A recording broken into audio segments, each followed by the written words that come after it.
Alright, so we're taking the cam out.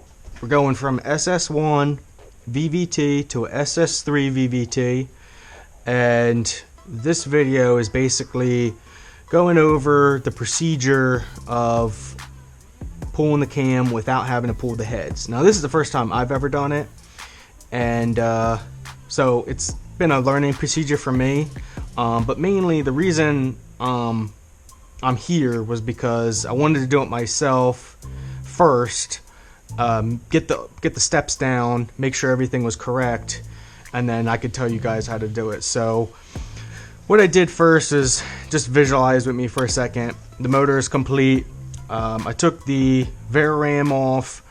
The intake manifold was took that off, so I had to do, you know, all the intake manifold bolts. I left the fuel rail connected and the injectors and everything in, so you really don't have to take the intake manifold bolts off, which obviously go here in the heads, and you know, disconnect. I took the coil packs off, disconnected everything, disconnected the injectors, your coil packs, disconnected all that electrical stuff.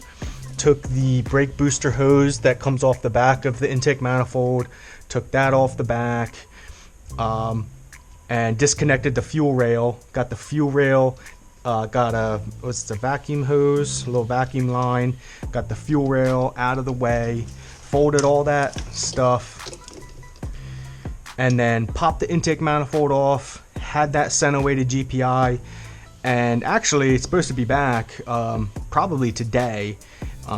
So shout out to GPI, they got it, and it's only been a week and I'm almost gonna have it back, and I'm in Jersey and they're in Arkansas. So so then after I took that off, took the water pump off, which is just the 4 water pump bolts, 10mm, pulled that off, left the heater hoses connected, just set that off to the side. Then we took the belts off, so I got that off. Then we fought with the crank pulley. I did a video a while back taking the crank pulley off. Everybody hates taking that off, but so we used this one. This is the best design to use to take the crank pulley off. It hooks in the back, like through the crank pulley, and pulls it off. Don't bother using any other one. I did a video a while ago, maybe a year or two ago. I was pulling one off, and this is the best one to use. I went through so many different types. This is a power belt, so this is like the cheap version at Advance, and the kit sucks because the cone that's supposed to go in here doesn't fit in here. So really, you just use like a big socket, and you just run this in there and make sure the socket is up against the crank nice and even. I think Blue Point makes one. Chrysler puller works. With anything with this style works really good. So once we got the crank pulley off, we undid all the timing cover bolts, which were 10 mils. It was 1, 2, 3, 4, 5, 6, 7, 8, 9 and 10 bolts, 10 millimeters. The 2 are on the actual oil pump, but before you can do that, you have to move your alternator out of the way. So you just got to get it to the point where you can just leave this and you can just rotate it and get that last one down there, because that was a little bit of a pain. So then after that, we pulled the timing cover off. After the timing cover was off, we were able to zip out your cam bolt, which is holding your VVT in if you're L99, and we were able to just wiggle that off, and then you get to your cam retainer plate. Take off your T40 star key bolts, take them off, which actually goes this way. Okay, take those off, pop them out. You take your cam retainer plate off, and then now you're to the point where we're at.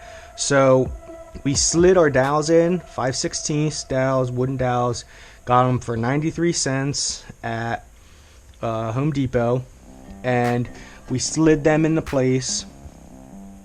And but before you slide them into place, you have to back all your rockers loose to the point where they're ready to pull out.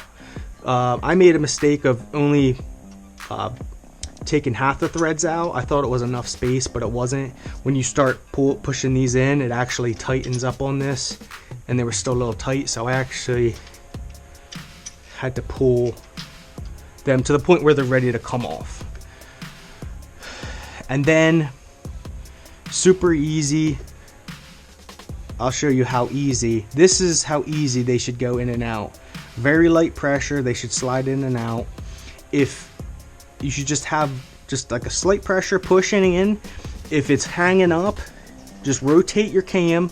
Your cam should move super easy. And then just keep holding pressure, rotate the cam a little bit, and then it'll start to slide in more. We're all the way to the back of the block, and our next step is we're ready to pull the old cam out. So stay tuned. We're gonna get set up for that in a second. All right, so got my trusty colleague Kyle here to help us out. He was helping us with the G8 last time. All right, here we go.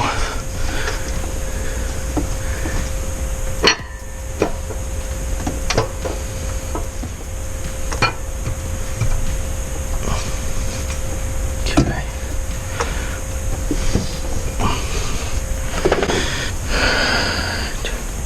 We are out. Oh, you can drop that back down. Uh-oh. Well, that's not looking good. Dude, that's not good.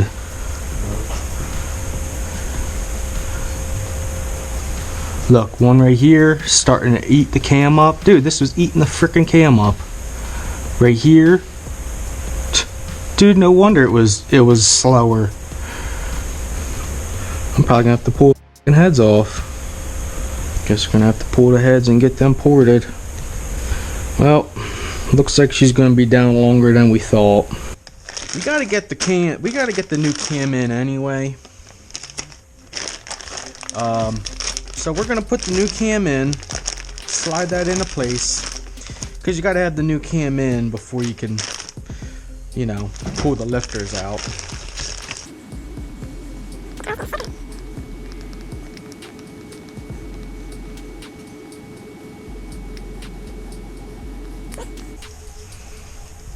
Start working this.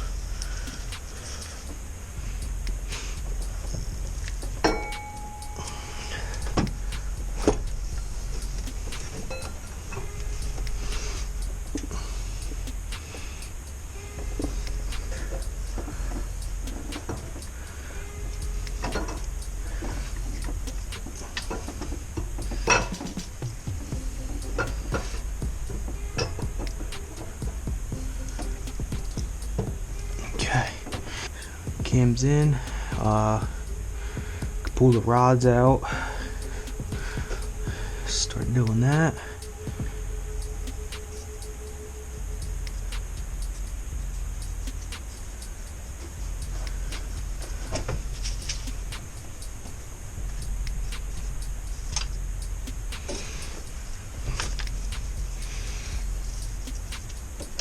Okay, so I guess we'll I want to kind of get this squared away first where we pull the heads off, kind of get the timing cover back on.